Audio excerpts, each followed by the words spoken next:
Retornamos con información hasta nuestro país y vamos a continuar analizando el nuevo gabinete del presidente Luis Arce Catacora. Estamos con la información en vivo junto a Carla Mercado. La saludo hasta La Paz. Carla, buenas noches. Hola Talma, ¿cómo estás? Muy buenas noches. Un saludo también a todo Santa Cruz. Y es que a mi lado se encuentra Marcelo Silva, analista político, con quien vamos a ver un poco más a profundidad justamente este gabinete que se ha posesionado hace algunas horas atrás. ¿Cuál es el análisis que usted tiene respecto a estas personas que fueron posesionadas? Muchísimas gracias. Bueno, es un gabinete conformado, creo que para todos los gustos. Primero, destaca por supuesto la renovación. Hay muchas caras nuevas, mucha juventud en el ámbito del movimiento al socialismo. Solamente para citar un ejemplo, la ministra de la Presidencia es producto del movimiento al socialismo, ya desde muy jovencita, generación 2005, fue de la militancia de las juventudes del movimiento al socialismo. Hoy es ministra. Seguramente muchos adherentes del movimiento al socialismo deben verla como un producto, ¿no?, específico de este partido. Hay gente muy técnica, ¿no?, especialmente en el área económica, en el área de planificación, que ya trabajaron con Luis Arce Catacora cuando él era ministro de Economía. Pero también hay gente con bastante experiencia, ¿ah? Lo tenemos, por ejemplo, a Edmundo Novillo, ministro de Defensa, que ha sido una persona fundamental en las anteriores gestiones del movimiento al socialismo. 2 años consecutivos presidente de la Cámara de Diputados, gobernador de Cochabamba, un hombre muy cercano a Evo Morales y a su entorno. Por lo tanto, creo que el gabinete ha tratado de combinar todos estos elementos. ¿Cuál tendría que ser la primera tarea de este gabinete ministerial? Bueno, el presidente Luis Arce Catacora ha sido clarísimo, ha sido directo. Hay algo que le preocupa y cada vez le preocupa más, según lo que nos ha dicho esta tarde, y es el estado de la economía, que lo ha llamado literal patético. Eso significa que la economía en el país está realmente en un proceso de crisis. Él dice que ya no es necesario el proceso de reactivación, es necesario reconstruir la economía, por lo tanto está en un estado calamitoso. Estoy parafraseándolo y estoy diciendo cosas que él ha dicho literalmente. Por lo tanto, las primeras acciones que tendrá que tomar el gabinete, pero principalmente el gabinete económico, es el de podernos primero dar un informe real de la situación de la economía. Luis Arce nos ha dicho que esos informes que nos ha dejado el anterior gobierno son mentirosos, no se ajustan a la realidad y que realmente esconden una crisis muy seria. Y por lo tanto, primero veremos cuál es el diagnóstico que tienen estos ministerios y lo más importante, que no tardará más de un par de semanas, sin duda alguna, son las primeras medidas económicas que va a dar el gobierno del presidente Arce y que probablemente estén ligadas a incentivar la demanda a través de transferencias directas a los ciudadanos. Paréntesis, bonos. Talma, le estamos pasando el audífono para que usted también pueda realizar alguna consulta desde estudio. ¿Cómo está? Buenas noches, Marcelo Silva, Talma Roca, los saluda, Notivisión Santa Cruz. La pregunta es la siguiente. En el anterior gobierno hubieron algunos ministerios que fueron totalmente cerrados, por ejemplo, el caso del Ministerio de Deporte y del Ministerio de Comunicación. ¿Usted cree, en su análisis, que estos ministerios volverían a ocupar la carpeta gubernamental o ya se descartarían? Tomando en cuenta que el actual presidente del Estado ha dicho que va a tener un gobierno austero.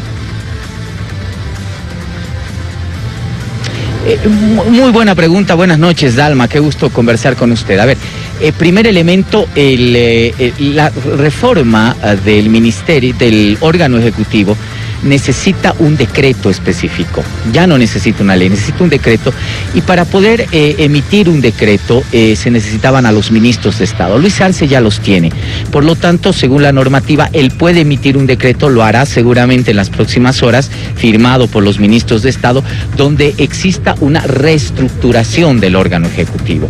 Estoy convencido de que van a haber menos ministerios. Hoy han jurado solamente 16 ministros, no ha jurado uno, que es el de Energía. El gran misterio es si Energía desaparece como ministerio o se adscribe a otro ministerio, y el presidente nos ha dicho que va a haber el Ministerio de Culturas, ¿no? Y nos ha dicho que es una mujer valiente la que va a asumir esa cartera. Es muy probable, Dalma, que existan otros cambios más. Hay que esperar el decreto que emita Luis Arce Catacora, ahora lo puede hacer, ya tiene a los ministros designados, y veremos cuáles son los lineamientos y los parámetros de lo que usted muy inteligentemente menciona, que es el tema de austeridad.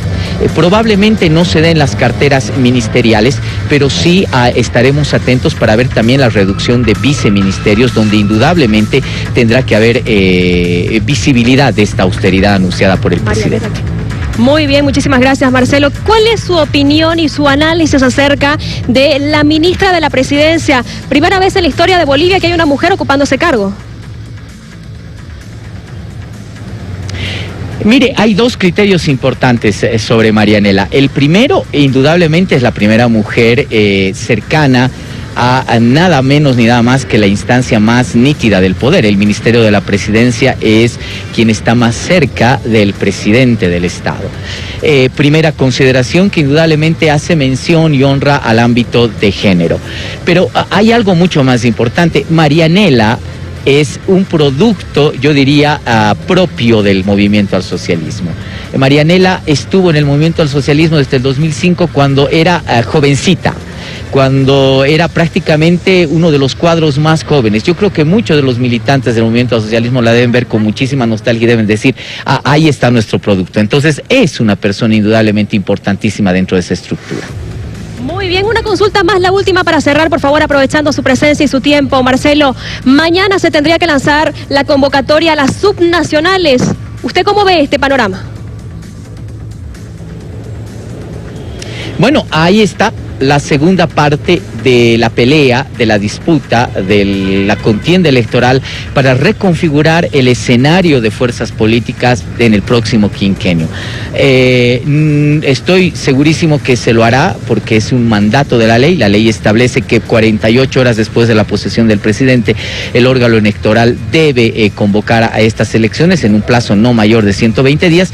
Y si uno hace cálculos y entiende que el órgano electoral se tomará hasta el último tiempo, es muy probable que tengamos elecciones el próximo 7 de marzo. Pero hay un dato importante: si este escenario es real y se cumple en tiempos de cronograma, el próximo 15 de diciembre aproximadamente ya deberíamos estar conociendo a los candidatos a alcaldes, gobernadores, concejales y asambleístas. Es decir, los partidos políticos, las agrupaciones ciudadanas, tanto nacionales como locales, deben estar ya en aprestos para entrar a la segunda fase de esta disputa electoral. Muy bien, completa información. Marcelo, muchísimas gracias de verdad por su tiempo. Carla, gracias también por este contacto hasta la ciudad de La Paz. Nosotros